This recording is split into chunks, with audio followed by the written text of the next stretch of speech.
Hello दोस्तों अगर आप बिजनेस शुरू करना चाहते हैं तो बिजनेस शुरू करने से पहले एक बार ये वीडियो जरूर देखें। आपको बहुत कुछ इंसाइटफुल जानने को मिलेगा।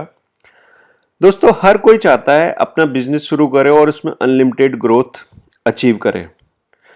अब बिजनेस शुरू करने से पहले ही एक बार ये जानना बहुत जरूरी रहता है कि आप अपने बिजनेस को कौन से लेवल तक ले जाना चाहते हो। आप अपने बिजनेस को सिर्फ सोसाइटी लेवल पे ही चलाना चाहते हो या सिटी लेवल पे या स्टेट लेवल पे, नेशनल लेवल पे या इंटरनेशनल लेवल पे। ये शुरू में ही डिसाइड करना कई बार बहुत अच्छा लॉजिक रहता है, क्योंकि जैसे एग्जांपल के तौर पर अगर आप लोकल लेवल पे ही अपने बिजनेस को मैनेज करना चाहते हो, इसको एक एग्जांपल के साथ समझते हैं। जैसे आप मॉर्निंग स्नैक्स की दुकान खोलना चाहते हो, उसका बिजनेस शुरू करना चाहते हो। आपने समोसा, जलेबी, खम्मड़, इडली इस तरह का कोई भी मॉर्निंग स्नैक्स का बिजनेस शुरू किया। अब ये जो बिजनेस है आपने एक सिटी के एक लोकेशन पे शुरू किया, सेटअप अच्छा हो गया और लोगों को पसंद आने लग गया, पैसे आने शुरू हो गए। कुछ समय बाद क्या होता है, आप चाहते हो कि आप एक और आउटलेट खोल लो। मैनेज करना इजी रहेगा, विद इन सिटी है, कोई दिक्कत वाली बात नहीं है, ठीक है। बट क्या आप इस बिजनेस को एक स्टेट लेवल या नेशनल लेवल पे लेके जा सकते हो? इसकी संभावना बहुत कम है, क्योंकि क्या है, ये जो स्नैक्स है दूसरे लोगों को दूसरे लोकेशन पे पसंद आएगा नहीं आएगा पता नहीं, ठीक है ना। ऐसे ही आप इसको समझो, जैसे ट्रांसपोर्टेशन का बिजनेस किसी ने शुरू किया, ट्रक ट्रांसपोर्टेशन का बिजनेस शुरू किया। अब ये जो बिजनेस है ना, सिटी लेवल पे अच्छा चल सकता है, विद इन स्टेट भी अच्छा चल सकता है, बट स्टेट के बाहर इसको लेके जाना, जैसे इसको नेशनल लेवल पे लेके जाना या इंटरनेशनल लेवल पे लेके जाना, ये आसान नहीं होगा।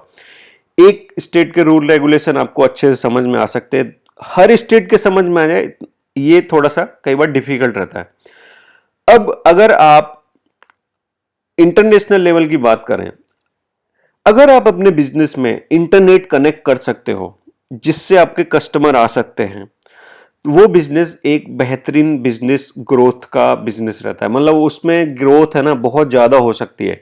जैसे कई बार क्या होता है, आपके पास कोई फिजिकल आउटलेट नहीं है, आप ऑनलाइन चीजों को सप्लाई कर रहे हो। जैसे कई बार क्या होता है, फिजिकल आउटलेट होने के साथ 50-60 कस्टमर मान लो डेली के आ रहे हैं, बट अगर आपने इसको ऑनलाइन कनेक्ट कर दिया ना, तो आपकी ये सप्लाई 50-60 कस्टमर नहीं, 50 मतलब 5 या 10 गुना ज्यादा भी आप कस्टमर सर्व कर सकते हो। मतलब 500, 700, 1000 कस्टमर दिन के सर्व कर सकते हो अगर आप कोई चीज को ऑनलाइन मैनेज कर रहे हो तो। क्योंकि वो ऑर्डर आपको कहीं से भी पूरे ऑल ओवर इंडिया में, अगर आप इंडिया लेवल पे मैनेज कर रहे हो तो ऑल ओवर इंडिया में कहीं से भी ऑर्डर आए, आपको वो ऑर्डर वहां पे पहुंचाना है, ठीक है ना। अमेजोन एक लोकल लोकेशन से शुरू हुआ था, आज 100+ कंट्रीज में काम कर रहा है। मैकडोनल्ड्स, इन्होंने एक पर्टिकुलर प्रोडक्ट बनाया फूड का, ठीक है ना, बर्गर, और रिलेटेड बर्गर से ही रिलेटेड कुछ एक दो और चीज, ज्यादा वैरायटी नहीं रखी।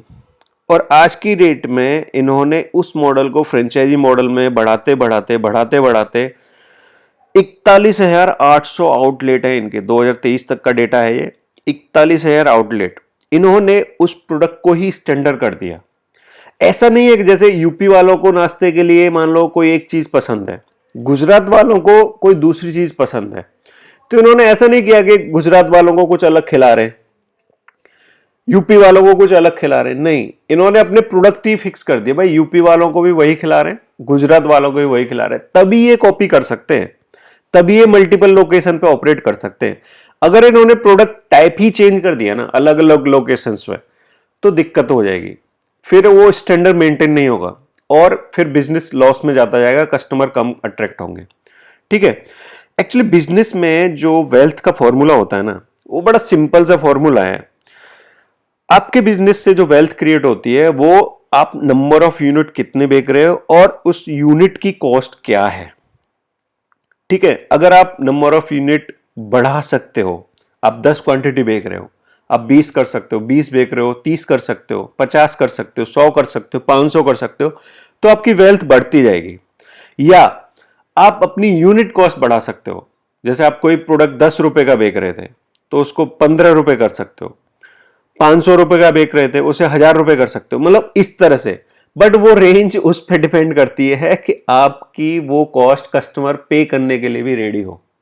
आप ऐसे ही अपनी कॉस्ट नहीं बढ़ा सकते, पता चला कस्टमर ही नहीं आ रहा, ऐसा भी नहीं करना है। तो ये दो चीज से ही वेल्थ क्रिएट होती है, ठीक है। अब यहां मैं ना एक एग्जांपल देता हूं टेस्ला का। टेस्ला कार 2020 में टेस्ला ने सिर्फ 4.99 लाख कार डिलीवर की थी, तकरीबन 5 लाख गाड़ियां डिलीवर की, वर्सेस टोयोटो। टोयोटो ने 95 लाख गाड़ियां डिलीवर की उसी साल। बट टेस्ला की कारों की कीमत, जैसे इंडिया में अगर टेस्ला की कार की कीमत का मैं आइडिया दूं, तकरीबन 60 लाख से 2 करोड़ की रेंज में पड़ती है।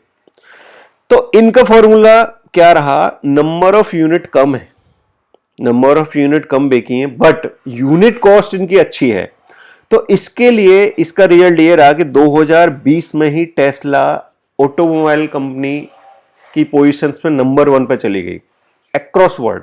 आज की डेट में भी टेस्ला नंबर 1 है। टेस्ला का मार्केट कैप $800 बिलियन प्लस है, ठीक है। अब ग्रोथ में इंडिया लेवल के कुछ आंकड़ों की बात करते हैं। इंडिया में एक टाइम ऐसा था कि $10 बिलियन का मार्केट कैप अचीव करना, कंपनी की वैल्यू अगर $10 बिलियन हो जाए ना, बहुत बड़ी बात थी। आज की डेट में इंडिया में 6 कंपनी ऐसी हैं जो $100 बिलियन का आंकड़ा क्रॉस कर चुकी हैं। Reliance, TCS, HDFC bank, Bharti Airtel, Infosys, ICIC bank. ICIC bank last entry था इस लिस्ट में। अब ये जो चीज है इसको आप समझो, ग्रोथ किस तरह से आती है। 1973 में रिलायंस की स्थापना हुई थी। 2007 में $100 बिलियन का मार्केट कैप अचीव हुआ, टोटल 34 ईयर लगे। एक और 100 बिलियन ऐड करने में ना, मतलब 100 से 200 की जर्नी जो क्रॉस की, उसमें सिर्फ 4-5 साल लगे। आज की डेट में रिलायंस का मार्केट कैप $234 बिलियन है। आप इससे इसका आइडिया लगाओ कि 100 का अचीव करने में 34 ईयर लगे, वर्सेस अगला और $100 बिलियन अचीव करने में सिर्फ 3 से 4 साल लगे। ऐसे ही टीसीएस 1968 में शुरू हुई थी और $100 बिलियन इन्होंने अचीव किए थे 2018 में। 50 साल लगे इनको $100 बिलियन का मार्केट कैप अचीव करने में। आज की डेट में टीसीएस $168 बिलियन है। जो 68 बिलियन एडिशनल आए ना, उसमें बहुत कम टाइम लगा, 5-6 साल लगे। ऐसे ही 1994 में एचडीएफसी की शुरुआत हुई थी और 2019 में $100 बिलियन का मार्केट कैप अचीव हुआ। इनको सबसे कम टाइम लगा, 25 साल में इन्होंने ये मार्केट कैप अचीव कर लिया था, ठीक है। अब आते हैं इंटरनेशनल लेवल पे। इंटरनेशनल लेवल पे ऐसा था कि भाई $100 बिलियन अचीव करना या $500 बिलियन का मार्केट अचीव करना बहुत बड़ी चुनौती थी। आज की डेट में $3 ट्रिलियन में भी 2 कंपनियां वर्ल्ड में अवेलेबल हैं। अब ये ट्रिलियन डॉलर कितना होता है? 1 ट्रिलियन होता है 1000 बिलियन डॉलर, ठीक है। सबसे पहली $1 ट्रिलियन मार्केट कैप अचीव करने वाली कंपनी थी सऊदी अरामको, ऑयल की कंपनी है। इन्होंने सबसे पहले मार्केट कैप अचीव किया था, ठीक है। ये बहुत बड़ा अचीवमेंट था इंटरनेशनल लेवल पे। 1976 में एप्पल की शुरुआत हुई थी और 2018 में तकरीबन 42 साल बाद एप्पल ने $1 ट्रिलियन का मार्केट कैप अचीव कर लिया था। इसमें जानने लायक चीज ये है कि इन्होंने अगला एक और बिलियन सिर्फ 21 हफ्तों में जोड़ दिया था। 21 हफ्तों में, आप समझो, मतलब $1 ट्रिलियन को अचीव करने में 42 ईयर लगे और अगला 1 ट्रिलियन ऐड करने में सिर्फ और सिर्फ 21 वीक लगे थे, ठीक है। ये बहुत बहुत बड़ा अचीवमेंट है।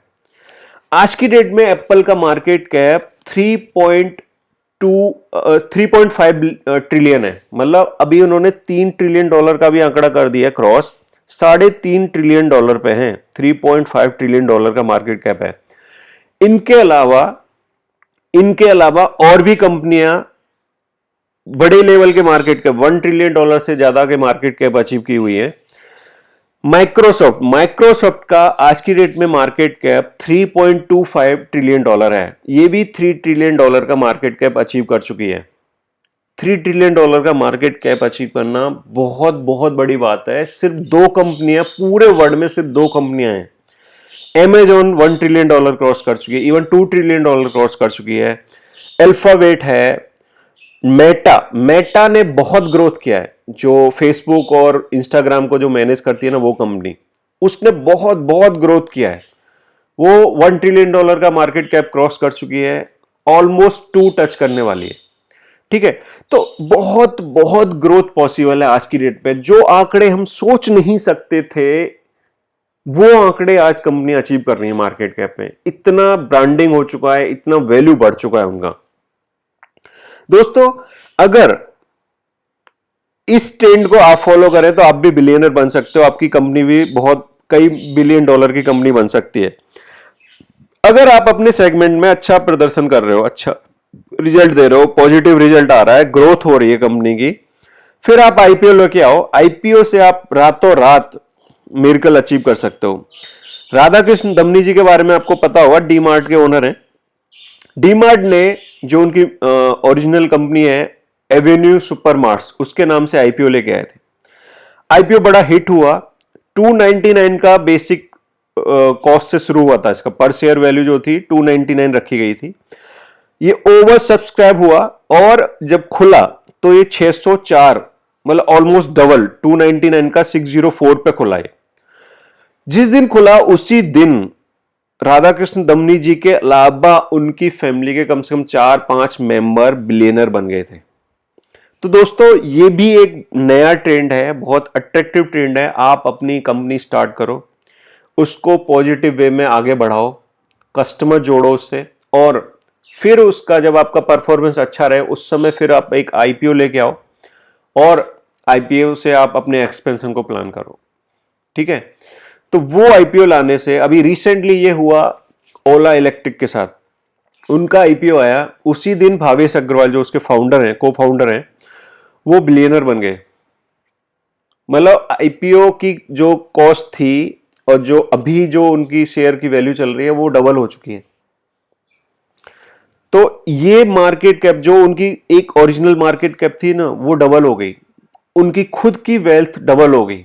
आप इस चीज को समझो। तो ये भी बहुत शानदार ट्रेंड है कि एक अच्छा सेटअप करने के बाद आप आईपीओ की स्टार्टिंग कर सकते हो। दोस्तों, आई होप आपको ये वीडियो इंसाइटफुल लगा होगा। आपको जरूर समझ में आया होगा कि आपको अपने बिजनेस को शुरू करने से पहले एटलीस्ट अपना लेवल डिसाइड करना है कि आप उस बिजनेस को कौन से लेवल तक ले जाना चाहते हो। आप उसमें अपने इंटरनेट का कनेक्शन कस्टमर को अट्रैक्ट करने के लिए किस तरह से जोड़ सकते हो, और आईपीओ की भी क्या पॉसिबिलिटी बन सकती है फ्यूचर में। ठीक है दोस्तों, आई होप आपको ये वीडियो पसंद आया होगा। पसंद आया तो प्लीज लाइक करें, शेयर करें और कमेंट करके हमें जरूर बताएं। Thank you.